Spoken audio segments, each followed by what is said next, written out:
Tramp bu ərəfədə nə deyir? Tramp da deyir ki, bizim Rusiyaya təzyiq imkanımız var. Yəni, əslində necə deyirlər, əba altından sopanı göstərir və deyir ki, ağıllı olun. Biz sizə təzyiq eləyə bilərik, amma biz istəmirik bunu və o baxımdan da bizim dediyimizlə, atəşkəslə razılaşın. Trumpın bu sözlərini necə və hansı formada tərcümə etmək olar, belə demək mümkünsə.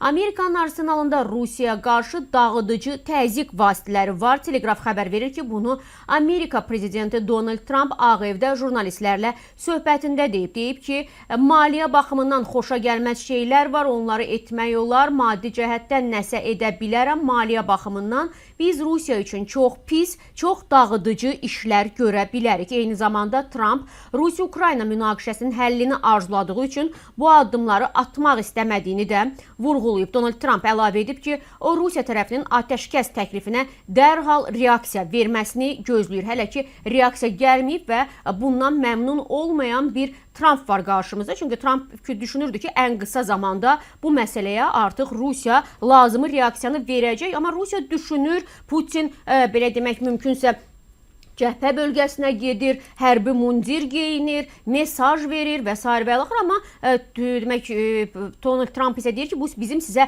verdiyimiz şanslardan biridir. Amma biz bu şansdan istifadə etməsəniz, bizim sizə münasibətdə dağıdıcı demək, silahlardan istifadə etməmiz də mümkündür və bu heç də bizim üçün çətin olmayacaq.